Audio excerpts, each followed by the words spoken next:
Well, welcome to the Ink to Film podcast, where we read the book. And then see the movie. I'm Luke. And I'm James. And this week we discuss Level 2 of Ernest Cline's 2011 sci-fi novel, Ready Player One.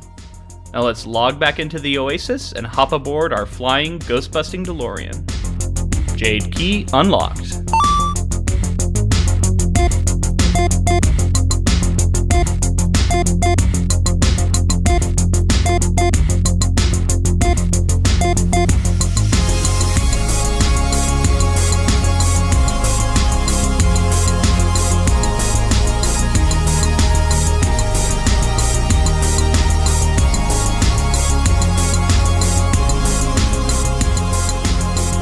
And we're back.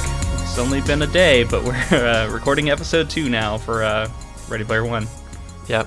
Jacked right back into the Oasis. For sure, man. Our original plan was to do it in 2 episodes, but part 1 and part 2 just deserve their own thing. So we're going to release this as kind of a bonus episode. So thank you for downloading it, and thank you for joining us.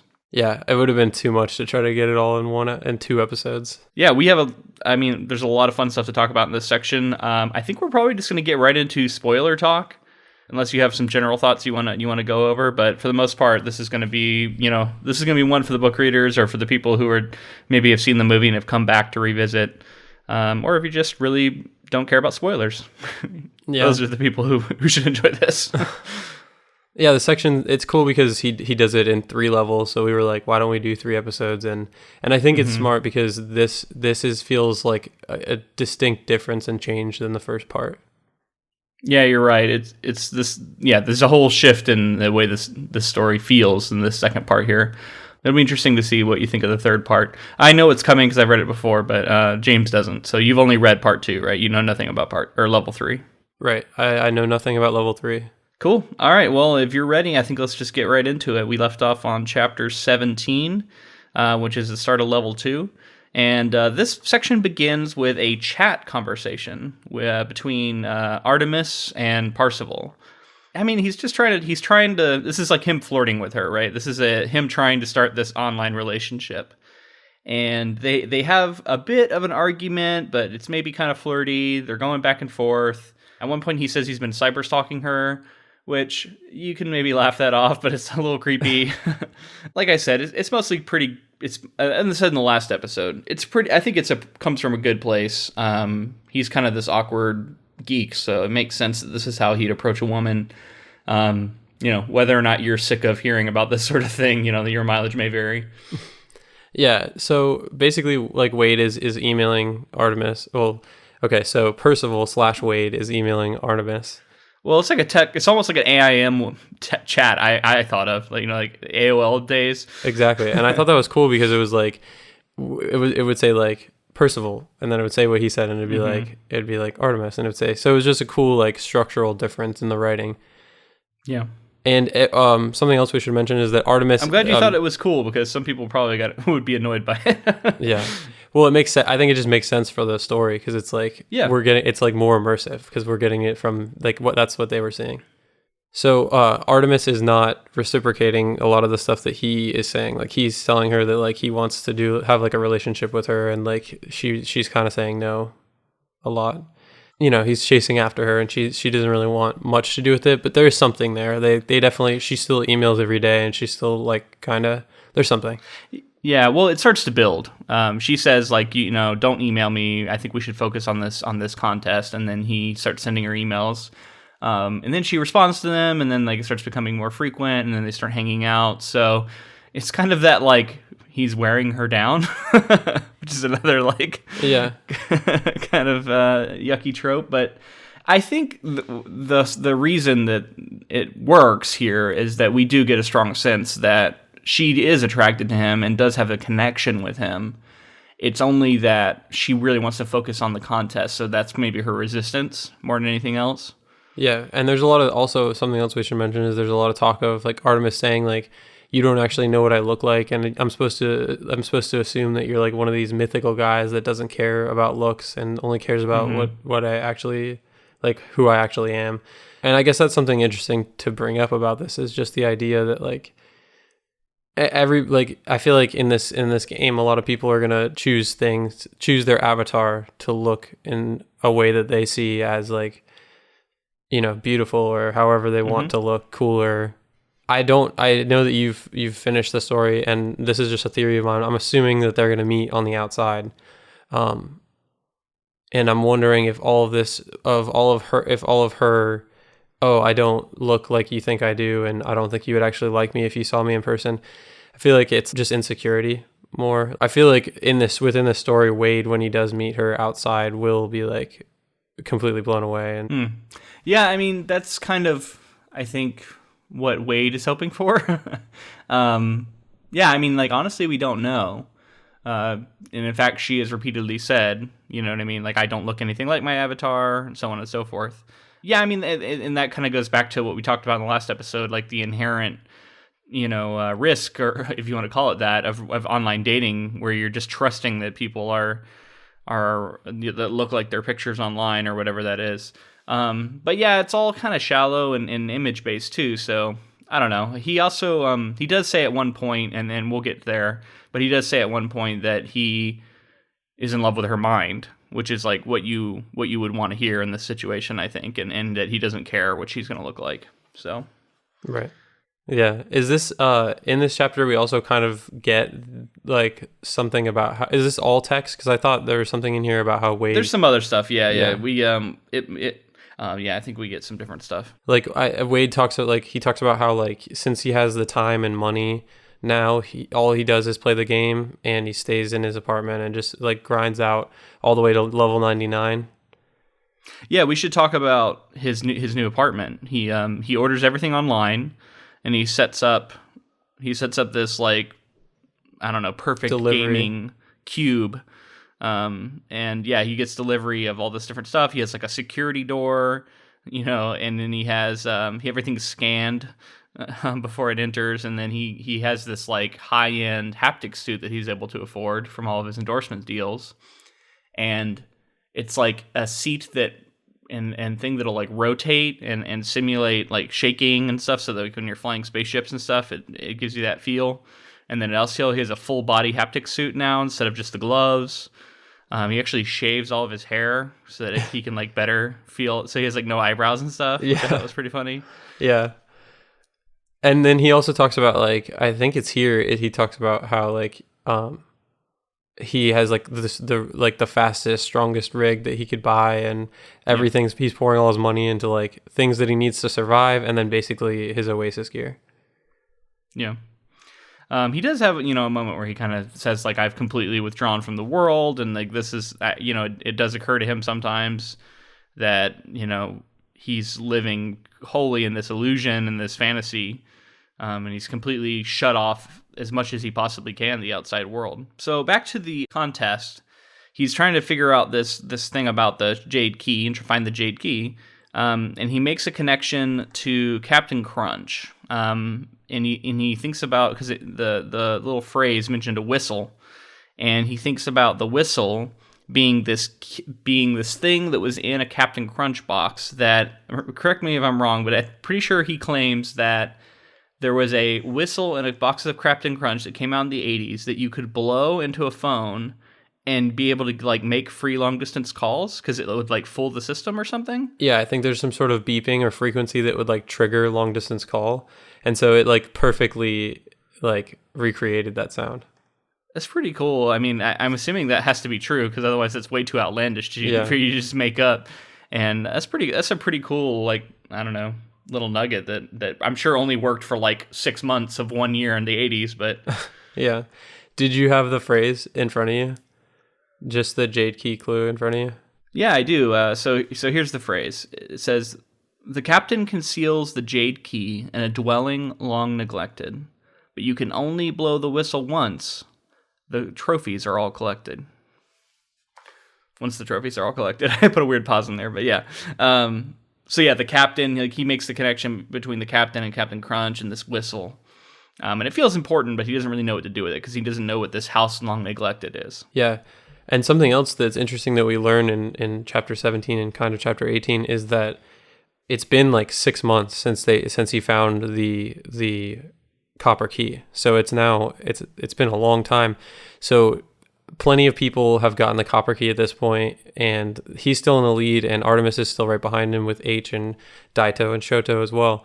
But yeah, it's like getting to the point where like somebody's gonna find the jade key soon, and like so. Yeah, he also says that him and Artemis are kind of hanging out, and it feels like that's more important than the hunt sometimes to him. And so he maybe feels a little bit like he might have his eyes off the prize kind of thing. And that it sounds like he's worried that that's going to come back to bite him. I also wanted to ask you if I'm wondering if this is just me, but something about the game mechanics of this felt a little bit off.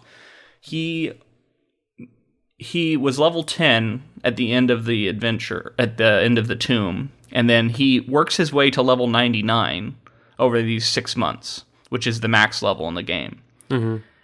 And to me that seems a little bit unrealistic. I don't know. It's like I don't know how he's able to level up so fast. He talks about how he has a bunch of money to spend on the game now, though.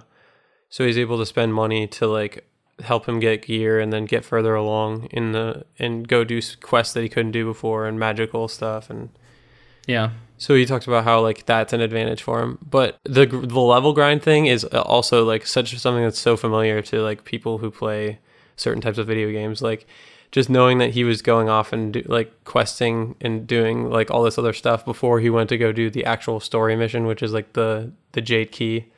It's pretty cool, and he's like crazy over leveled now, and he says he feels like invincible.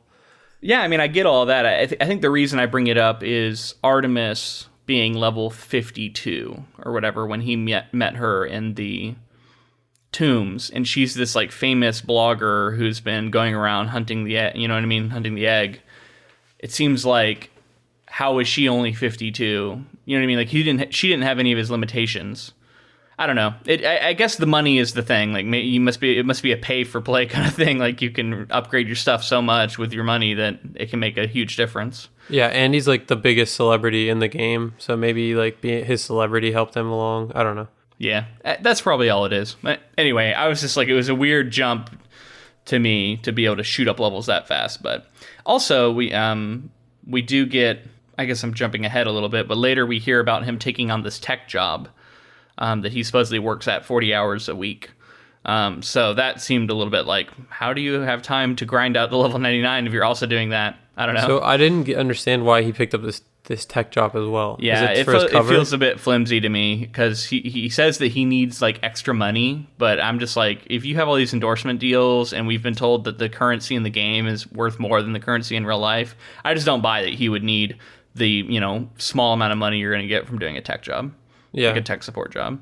Yeah, it's weird. It may be that Ernest Cline wanted to include it as, maybe an homage to the time he spent working that kind of job. We read that in his bio. That was something that he did. Yeah, that would make sense. And I thought that was cool when you told me that he had also had that job. I was like, okay.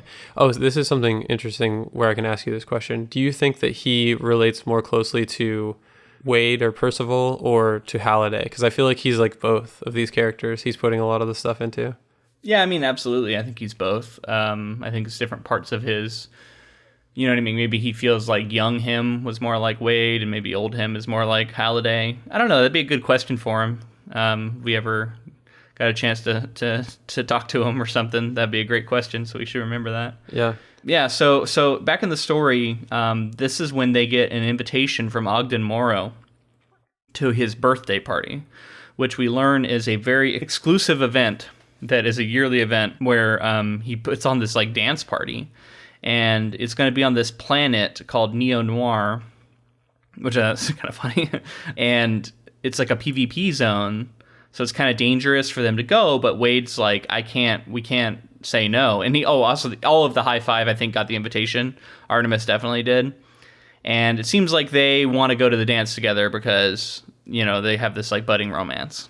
So they kind of go on a date to this dance. And this is when we first learned about his DeLorean that he has had made, which, he's put the Knight Rider thing on the front, like the thing in the grill that like is red. He's installed the AI, he said. He's put Ghostbusters logos on the doors. It can fly and it can like pass through walls and stuff. This is just like, dream car of geekdom. I feel like if this is possible, like this is what everybody would do. They would just take all of their favorite things and merge it into one. Yeah, well, we have more proof of that later with some of these other high five who have all this money, I guess, they can spend on whatever. But yeah, it's a cool thing, and he takes that to the dance where he's going to meet Artemis. It also, so that it doesn't get stolen in this PvP zone, he like shrinks it when he gets there and puts it in his pocket. Yeah, because he's now dual classed. He's a warrior mage now, so he has some magic he can do. Which, like, if you could fucking do magic in this game, absolutely. Like, I would just be a straight up mage probably. I don't know about you. I don't even know, man. I would want to be something. I would want to be like a warrior mage for sure. I'm definitely in that camp. I feel like like Halliday is described as just having this like wizard that he played, and Ogden Morrow's kind of a wizard too. Like I feel like I'd totally be in that vein. Those wizards are definitely sweet. Yeah. I mean, I play a wizard in our D&D campaign. That we haven't played in ages, but yes. Yeah. So yeah, he shrinks it down, puts it in his pocket. Then they go in, and this. So yeah, I mean, I want your take on this whole dance thing. I mean, they go in, and it's zero gravity dance floor. But if you walk along the outside, you're still like connected, and you can walk like you have normal gravity. It's only if you jump into the air do you fly out to the dance floor. This is just really cool. Like physics don't matter because you're in a simulation anyway, and you can just make it whatever you want. Kind of reminded me of the zero gravity fight from Altered Carbon that they put into the show. Let's hope it's better than that. No. I think it's better than that. I'm just saying like it's just the no gravity in a center where everybody else on the outside is in normal gravity. Yeah. Well. Yeah, let's not get into Altered Carbon too much. That particular scene, one of my least favorite from that show, which otherwise I did like. R2D2 is the DJ when they first come in, and he's doing like some sort of 80s remix of I think Rebel Yell or something, and it's like got like a dance beat to it, and it's got like droid sounds going off. It's just cool, right? Yeah, if this happens in the movie, I'm gonna lose it. I'm gonna freak out. If R2D2 is in the movie. DJ R2D2. Yeah. So eventually R2D2 leaves, and there's a whole bit where Ogden Morrow arrives, and like kind of everything changes, and a bunch of screens come on, and he's this like big wizard in the center, and he's in this like sphere within a sphere, and he's got all these tables around him. He's like flying around in there, like twist, you know what I mean, like scratching on records or whatever. However the kids do it these days. And he starts playing his own music, and then so all this time, Artemis and Parzival are dancing, and he uploads this, this like subroutine that makes his character dance. And it's called like Travolta something, and he's like, they're both just like pulling sick dance moves, I guess, on the dance floor, but they're like flying, and it's 0G. Yeah. Oh, also Artemis orders Glenmorangie, which is a reference to a movie, but just makes me happy because it's another Scotch reference, which apparently we've been getting a lot of these in our books. We've been covering. What movie is that reference from? It's she says it was Connor McLeod's favorite drink in Highlander. Oh, that's what gotcha. Or that's what Wade says. Like because it's like silly for her to order a drink in the game anyway, I guess. Yeah. Although there is something where like you can, if you order something in the game, it can like be sent to you in the real world so that you can enjoy it. So maybe that happens. I don't know. Yeah, maybe. They're having this dance, and it's a genuinely like cool, I don't know, high school dance, but like taken to 11 moment. And he's so caught up in it that he tells her he loves her. And they have this like argument where she's like, "You don't love me. You love the idea of me," right? Like right. Basically. And he gets angry because he's like, "Yes, I do," and she's like, "No, you don't. You don't know anything about me." And right as they're having this kind of spat about it, that didn't go the way he planned, the Sixers arrive and start like they blast a hole into this sphere and like come inside. And then one of the coolest moments from the whole book, I feel like, is when Ogden Morrow just like pissed that he's like, "How dare you?" And he like comes out of the sphere and he shoots out red lightning from his hands, and it just like vaporizes all the Sixers. Yeah, like awesome. It like shoots around and like it like dodges everybody at the dance, and it just only kills the Sixers. And he's like, Percival said like it was like the largest display by any avatar he'd ever seen. like display of power. power. You get a sense that Ogden Morrow must have like a uber, like, you know, it's like in World of Warcraft where there's like everybody can be level 99, but like the uber boss can be like 110 or something. Right. Like that's what I've thought of Morrow. Like he's like level 110 in a world where only people can only be level 99. Yeah, for sure. So yeah, I mean, after the attack, basically he vaporizes everybody, and then Artemis like is like leaving. She's like flying out of the hole created in the ceiling, and like looks back at Percival, and they kind of have like this breakup moment. Yeah, and I think it's partly that she just feels like she let her defenses down and put herself in a situation where she could have got her avatar killed, just because she wanted to go do this thing with Wade, and that maybe it wasn't a smart move, and she wants to like. Seems like she wants to recommit, but also she's trying to pump the brakes on him, maybe taking things a little too fast. Right. Like and we see this in the next chapter, basically like she's on the hunt, and he keeps like trying to reply. He keeps trying to send her emails and stuff. And she is like pretty much done with him, and he's really torn up about it. Yeah. And like on one hand, I feel bad for him, but on the other hand, I don't know, he kind of acted like an idiot. So I don't know. Like it's, I don't know. Like I said, like I feel a lot of sympathy for the guy because I feel like I kind of was like this when I was young. You know what I mean? Yeah. But that's not going to be the experience for everyone. And in fact, there are plenty of situations where I'm sure still going on, and definitely when I was that age, where people would try and break up, and like one person wouldn't let it go. And that's not, you know what I mean? Like, that's not cool. Right. And so him, like, kind of continuing to, like, send her messages and, like, show up at her, her planet that she has and, like, stand there with a jukebox and all this stuff. Like, he's doing all this stuff. And I don't know. I can definitely see the idea of people who look at this and go, like, this isn't cute. This is, like, stalkery. Yeah. But anyway, he's kind of forced to get back into the hunt because he doesn't have anything else to do. Oh, we've also learned that he's had a falling out with H, where they had an argument where he basically said, like, you wouldn't have even found it if it wasn't for me. And then, so now they aren't talking either, because he'd been spending more time with Artemis instead of H and all this other stuff. And then we kind of also get this Wade he like implements like a workout routine into his daily life that like he makes it so that like he can't log into the Oasis unless he does his exercises, and the Oasis like tracks how many calories he burns so that he can start to just be healthier, because he's like I'm gonna die if I don't get healthier. As someone who carries a little extra weight, this is a fucking fantastic idea. Like, I want this program. Like, it's like, I don't know, it's so good. Like, it tracks, not only that, it like instantly scans all the food he eats and determines like its caloric amount, and then like makes sure that he is doing enough exercise every day to offset that. It just fully tracks everything. And yeah, it forces him to do these exercises. It forces him to eat right. And like, I know that sounds silly, but like, I don't know. I often joke with my wife about our dogs who we control their diet so strictly, and so they're in good shape because we only feed them the exact amount they need. And I'm like, I need somebody who could step in and do that for me. Yeah, definitely. I mean, I would love a situation where I was like, I mean, just the idea that you can't do the things that you really want to until you do this stuff. And that's something about that I thought was really cool about it was that he talked about how it was locked into your Oasis account for 2 months, so you could not cancel it for 2 months.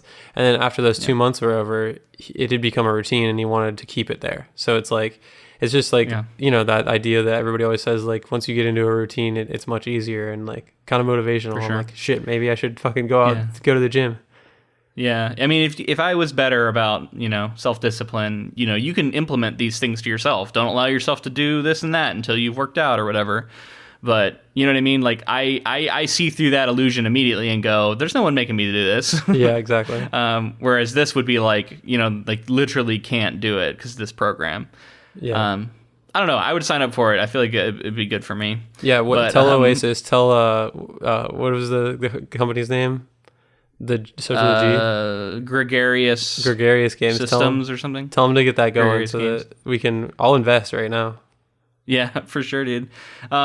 So we also learned that he has in his like fancy place. I just wanted to bring this up. He has this like smell tower that puts out smells. Yeah. So it's even more immersive, you know what I mean? But it's funny, I got a laugh out of the idea that coders are putting in terrible smells into like otherwise normal situations just to like stick it to the people who can afford to have a smell tower. Yeah. Which I think is pretty funny. Really funny. So he like doesn't use it, he leaves it off. Yeah. And this whole time he's doing all this stuff to try to get over this breakup, and he starts trying to like he talks about how he goes on like random missions to collect different artifacts and things that he needs, and then it leads into a really cool, one of my favorite parts of this level 2, with him going on a mission with Daito and Shoto, the other two of the 5 in the high 5. Okay, before we get to that, I wanted to mention, did you catch the part where he is now old enough to vote? And he votes on the Oasis Council elections? Yes, and he doesn't care about the U.S. elections. No, he's like, it doesn't matter. They're all puppets anyway, but I am going to vote on the And so there's an Oasis Council, and he votes to re-elect Cory Doctorow, which I wasn't sure who that was. I had to look him up. Apparently he's like a blogger and stuff. And Will Wheaton, which was just funny to hear Will Wheaton reading the audiobook. Read about Will Wheaton. Talking about and he this. said he calls himself like an old geezer or something, because he knows what he's doing. He like fights for the rights of people. Yeah. That's pretty hilarious. Awesome. That was a fun moment. Oh yeah, also we should talk about this. There's this whole thing called like a POV channel that gets started where everybody has their own personalized television channels. Mm-hmm. And I think this is like a really cool idea, but once again, you run into the problem of IPs. You know what I mean? Yeah. But man, like this is a cool idea. It's like everybody, so like you can either stream yourself like a Twitch or something, which like we already have that, Periscope, apps like that. Or you can just put on programming. You can like play movies. You can play music videos. You can just put whatever you want on, and it's like a fully customized. It's like a collection of all your favorite stuff. Yeah. Yeah. I don't know. That's pretty cool, man. Like, what would you have on your channel? Oh my god, man! I would have a lot of like classic, awesome movies. Some stuff that I grew up with. Certain games that I want people to check out that they haven't played. Music for sure. I would definitely put a lot of cool music in there. I'm trying to think of specifics. I would have different days. I feel like one day would be like my movies day, and I would just try to get like unknown movies out there or lesser known movies, and then do a day for like classic amazing movies. And I don't know. It would be a lot of movies. I'll say that for sure. Just a lot of movies. Yeah, man. It just seems like a cool idea, and it's like. I'm all about artists getting paid for their work. So I just feel like as long as you can find a way to make sure that if I put on, whatever movie it is, if I put on Eternal Sunshine of the Spotless Mind, if I throw that on there, I want the people who made that movie to get something. You know what I mean? Right. So we learned that Artemis has her own lineup where she has a clothing label for avatars that are like shaped like hers, because I guess it's become really popular now.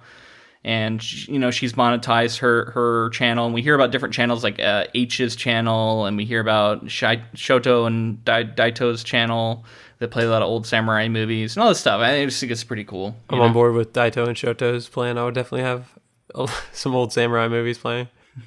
So this is what you were talking about before. He reaches out to them, and they team up on a quest, and they complete this quest together. So apparently you can do these like quests on distant worlds. And there's these things called artifacts, which we learn about are like super powerful items in the world. And it seems like they're unique. So only one person can have a copy of this artifact, right? Right. They are transferable, but like there's not multiple versions of them out there. It didn't seem to me, or at least the really powerful ones. Because they sell, like you sell on like eBay or whatever for like tons of money, right? Right. Which we learn about later. But so in this particular example, they complete this quest, and it's like this Ultraman contest. And it takes them about a week. And then at the end, they get this thing called the beta capsule. And Wade gives it to them, and he tells them that, samurai stuff's your deal. Like, you should totally have this or whatever. And then, so he kind of makes this like bond with them over that, where he chooses to let them have this really powerful artifact. Right, because at first they were like, skeptical, and they were like, we can't really split it, and they like didn't want him to get it. They were like, you can't have it, Wade. And then they were like, we should sell it and split the proceeds. Exactly. But he was like, no, one of us needs to have this thing because it's too cool. Yeah. And plus, like, it seems like the Sixers buy up a lot of these objects. So the capsule that they got allows them to turn into Ultraman for like a certain amount of time, which is so badass. Like, I never watched. Is Ultraman something you're familiar with? I never watched any Ultraman, but I know like the significance within like Japanese culture. Like, he's like, it's kind of like he fights like Godzilla type things as they come out and protects the city. What's that one where it's all the like tigers that join together and form something? Like, that's what I kept thinking of. Oh yeah, Voltron.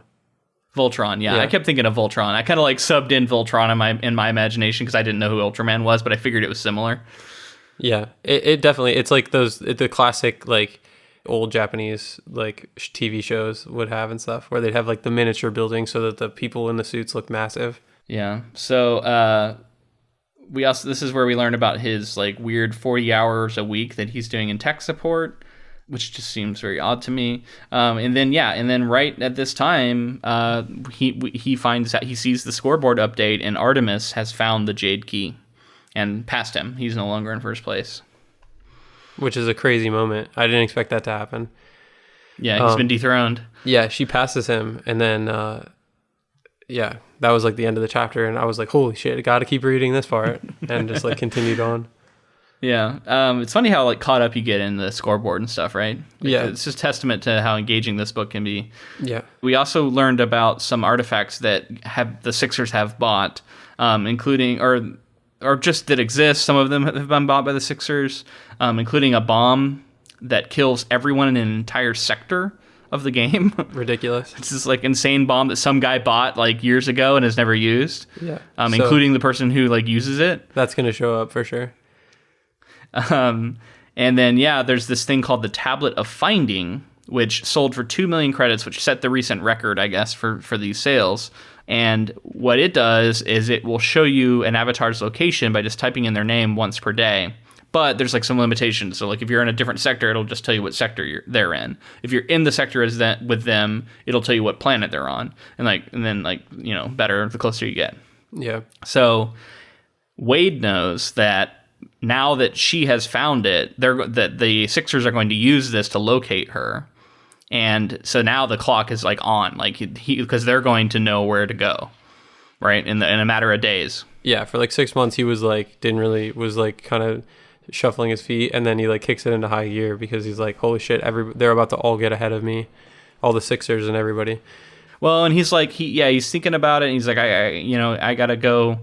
I think this is when he thinks about an arcade, this arcade planet that has like a museum that was Halliday's, some of Halliday's stuff's there, and he wants to go check it out. Right. He's just grasping at straws at this point because he's like, I got to do something. So he decks himself out in his gear, which is like it's a mix between like D&D gear and like high tech sci-fi guns and stuff, which is really cool.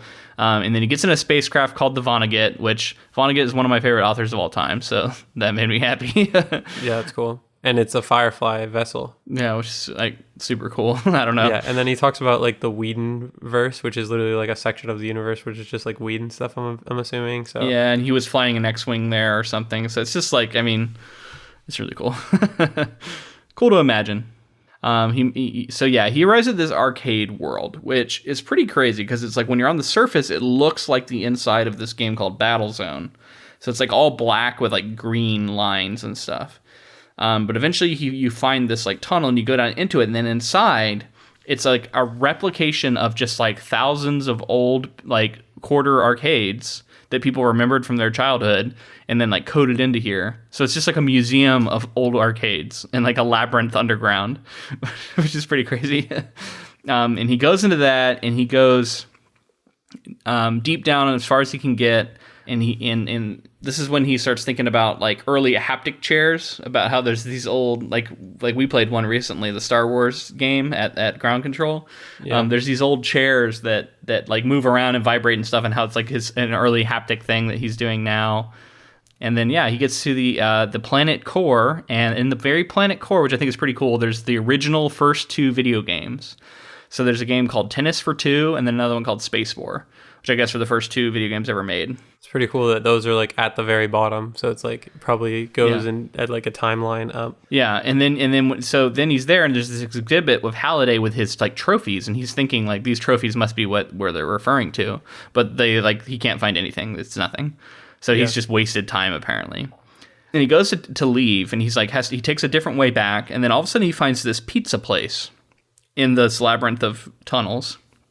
And he goes inside of it, and he realizes that it's a replication of this place that's referenced in Halliday's journals or whatever. Like, it's something from Halliday's life.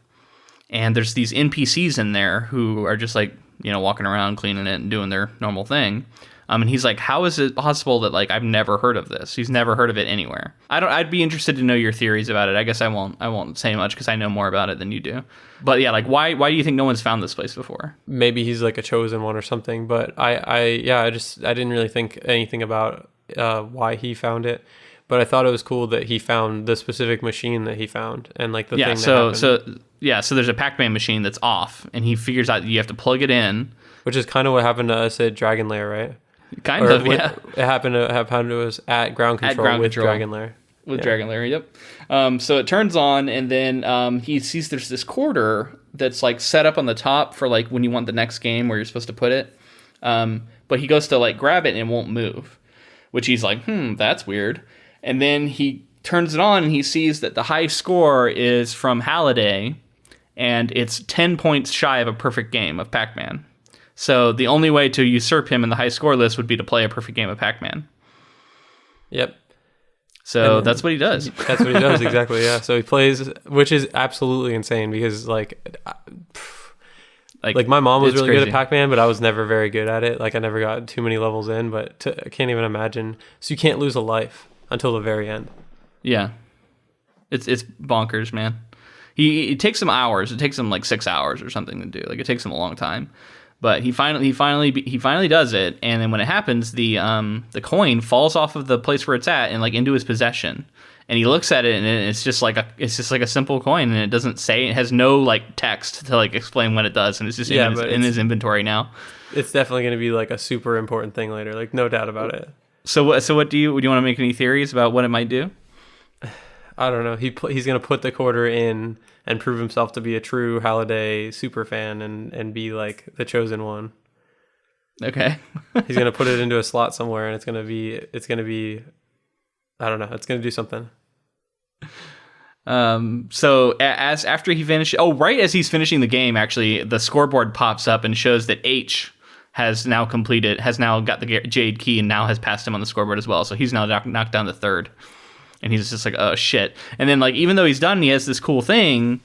It's like, well, this isn't the Jade key. So what am I doing here? I need to get back get back on the hunt. Right. Yeah. So as he's getting ready to go, he sees this image file sent to him by H. And this is something we referred to in the first episode where these solos feel like they don't like owing people. And they have to like even the scales. And so H has sent him this image file of Zork. And he says, like, now we're, payback time, now we're even kind of thing. And so he's giving him a hint about where to go to get the Jade key. And without it, he wouldn't be able to get it. And so this is way of H repaying the fact that he found out, you know what I mean, about the Tomb of Horrors through Wade. Right. And so now he goes, oh, I know where to go. There's this planet that's like a recreation of the text game Zork. But before we get to that, I think we should stop and take a moment to talk to you about Audible.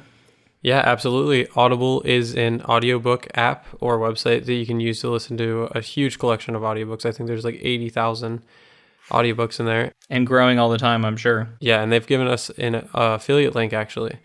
And it's audibletrial.com/ink2film. And with that, you get 30 free days to their service and 1 free audiobook in their collection. Yeah, and I'm going to go ahead and recommend some books by Kurt Vonnegut, who is referenced in this book, because he is a hilarious... like satirical sci-fi writer. He wrote famous books like Slaughterhouse-Five, Breakfast of Champions, many others that I'm not thinking of right now, even a few that I've read. But I'm sure he's all over Audible. You can go out, check him out, see why I like him so much, see why he's referenced in this book. You can do that using our affiliate link to sign up, which is audibletrial.com/ink2film. And then once you get that, you get the audiobook. You can listen to it like you listen to any podcast. It's super convenient. So he knows that, back to the Zork planet we've talked about, he knows that inside the house in Zork, there is a trophy case that you have to fill. And so he makes the connection to the rhyme. Have you ever played Zork? No, I never played Zork. This is one that I was like, I went and looked up the image of the cover so I could see the abandoned house in the background. Mm-hmm. Yeah, I have played it, but I not much. What I actually did was I read books based off of it called Zork books, which were Choose Your Own Adventures fantasy novels. Oh, that's sweet. That's cool. Yeah, so that's my I have like a weird outside attachment to it, but Anyway, he has this ring of teleportation that he earned, which we learned from looting the hoard of a red dragon that he slayed on the planet Gygax, which is just wonderful. Planet Gygax, Gary Gygax, creator of D&D, so he there's some planet of D&D where there's like red dragons you can slay and get sweet magic items. He just keeps referencing his favorite people who made his favorite stuff, I guess. Yeah. Cline. Yeah. So he chooses to teleport straight there because he knows he doesn't have a lot of time. He goes running into a house. It's a physical manifestation of this game that was just text only, which is a kind of a cool idea because it would be a lot of interpretation of what it would look like. But inside the refrigerator that is not normally there, he finds a bunch of cereal boxes, and one in the back is Captain Crunch. And so he makes his connection that he's already figured out, the whistle thing. Right. And he pulls it out and tries to blow it, but of course it doesn't work because he's got to fill the trophy case first. So he completes the game. It takes him like 20 minutes or something to complete. So he flies through it because he's played it before, and he knows how to do it. So, it's all going back to his knowledge of this almanac and all these games. And then, he blows the whistle, and he gets this key that's inside of a wrapper. And he undoes the wrapper, and he's holding this jade key, and gets the score. And the new phrase is continue your quest by taking the test. And that's it. It's very simple.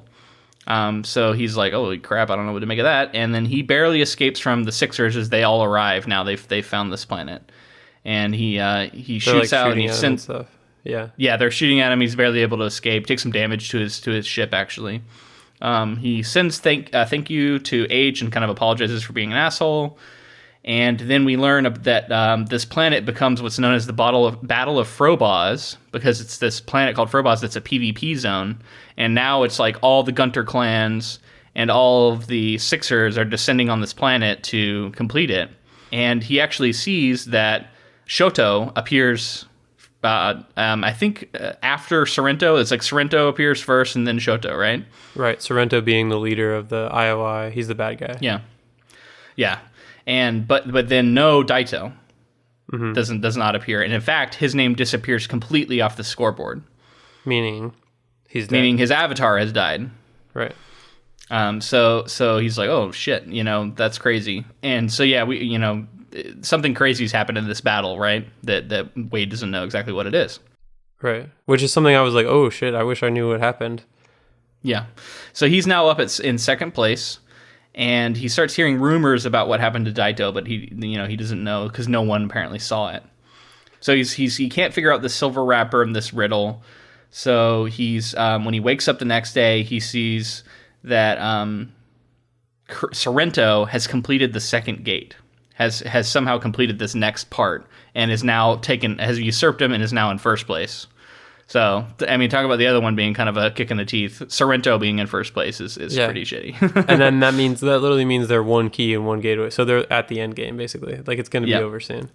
And he talks about how the media is saying, like, oh, it'll be over soon, and how they're not even talking about the fact that Percival was, like, that he was, like, up, that he had, like, jumped to number one. They were talking about the fact that, like...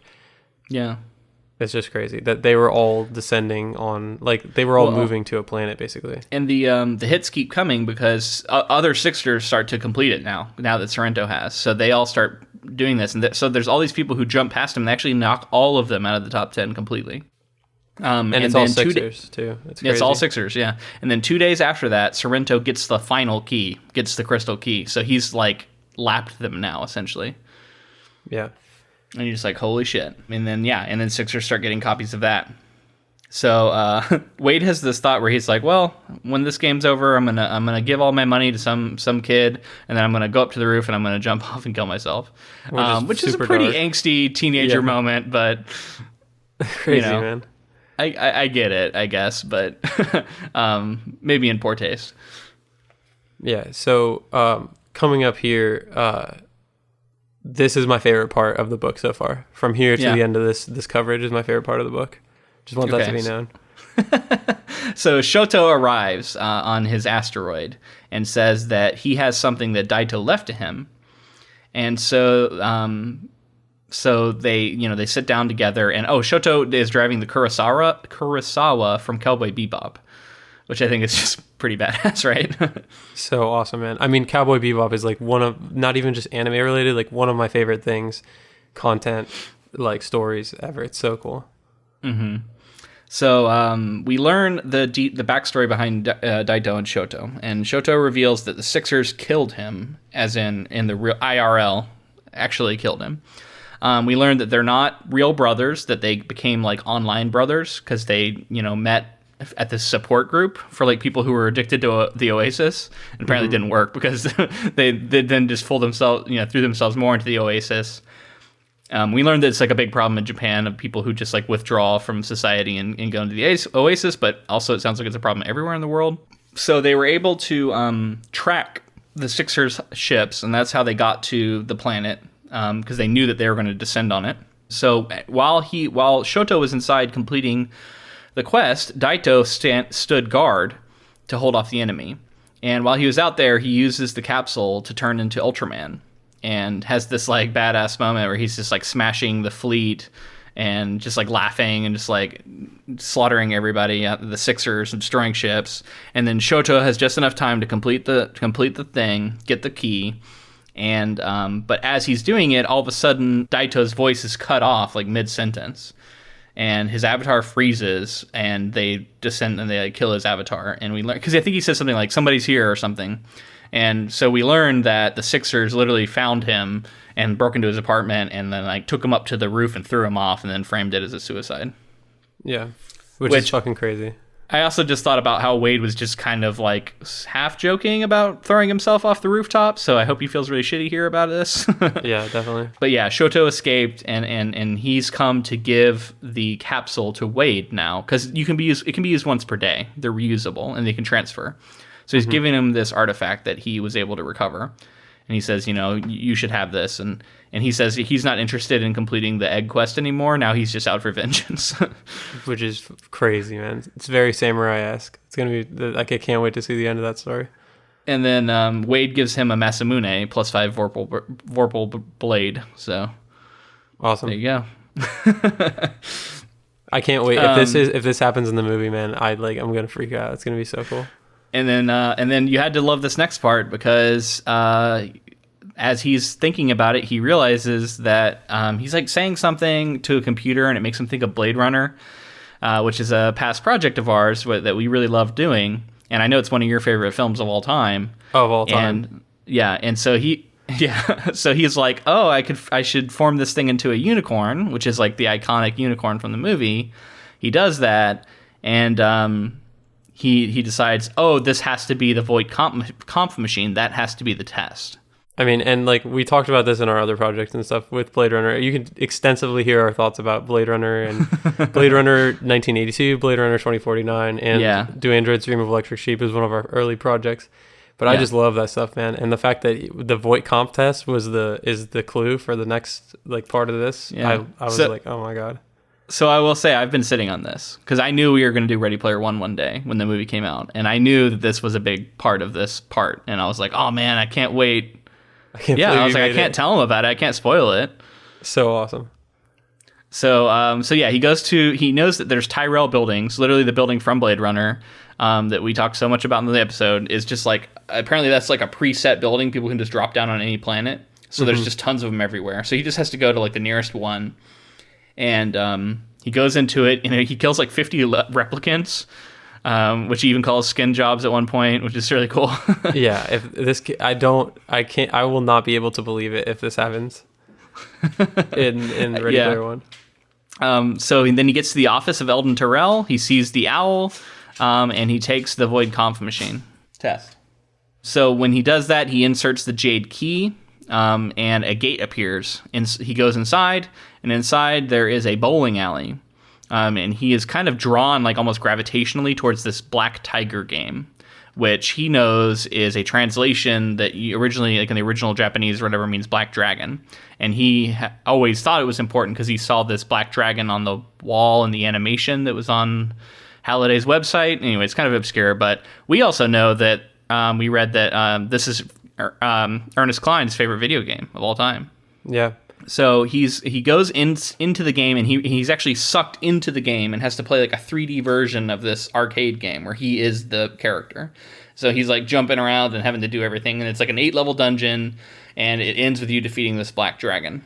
So he does that, and then all of a sudden he's back in the bowling alley, and he sees 100 robots, and you can choose the one you want, and then like you get this robot is the implication. Yeah. Like mechas and stuff.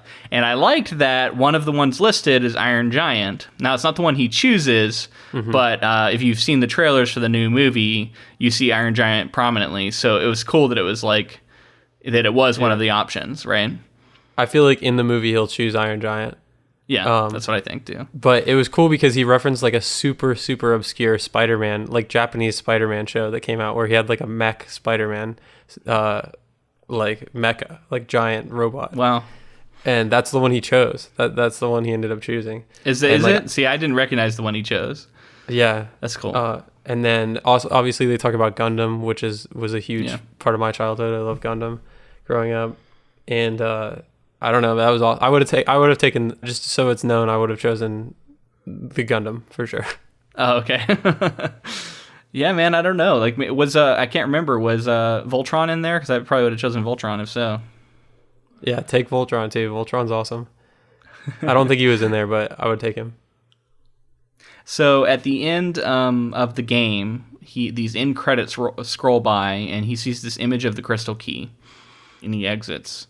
And so he knows he's kind of his last thing he's on to now. He climbs aboard his ship and flies off. And the image of the crystal key had this like symbol in the background that he recognized as being from the album 2012 by Rush. And this is the first time where like music has become like pretty important. Mm-hmm. No, are you a big Rush guy? I like Rush. I'm not someone who like has memorized how their albums all look, right. That kind of thing. Yeah, same for me. I like them, and I definitely think Neil Peart is like one of the best drummers of all time. For sure. But I didn't, when he started making the reference, he was like, oh, it's a star, and I recognized the reference. I had no idea what it was. Yeah.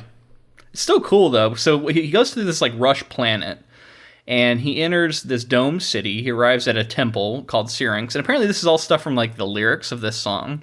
Mm-hmm. He gets to this this altar, and he tries to put the robot he just got on the altar to see if that'll do something, but it doesn't.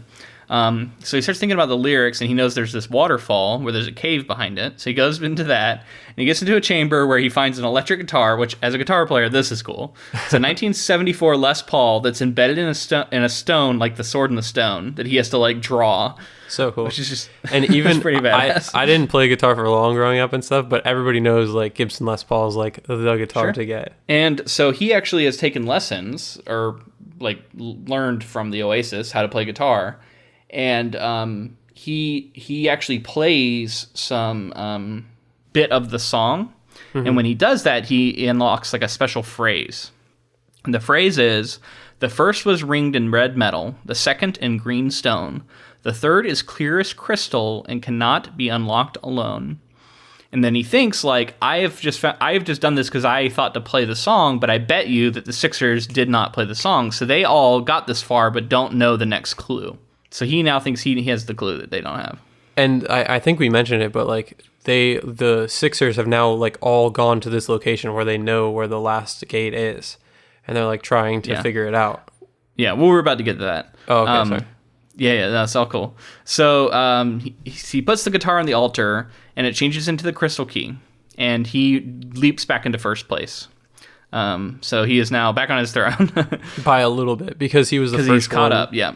Because he was the first one to get the copper key, right? That's like the residual points that he still has. He got like a bonus, everybody. Yeah. Yep. He sees this monogrammed letter A, and he thinks of Anorak, which is this castle. The Castle Anorak, which is this impregnable castle that no one has ever entered, and it's where Anorak is Halliday's avatar. It's where he used to like chill, and I don't know. I think of it as like this Fortress of Solitude or like Darth Vader's like castle or something like on Mustafar, yeah, for sure. So there's all over the news is that the entire army, like the entire Sixer army, has gathered on this planet around this castle. And they've put this shield over it, which is impenetrable. And like when he arrives, all of the clans are there, like shooting nukes at it and stuff. and it's just not having any effect. And days go by, and people are starting to like give up hope and go like, eventually they're going to figure it out. But we learned that there's this really powerful artifact they're using to emit this shield, and as long as someone's holding it at all times, it emits this force field that is like literally you can't get through it, and it's a big sphere. So they even try and dig under it, and it doesn't work, and all this stuff. Yeah, and it's also it's like a shield inside of a shield also. So they're using like an airlock to get troops in, and like copies of like Sixer, you know what I mean, bunch of Sixers in there, so they can try to attempt to beat this challenge. Yeah. So the only thing that's stopping them is they didn't play the song, so they don't know this like last little phrase, this last little clue.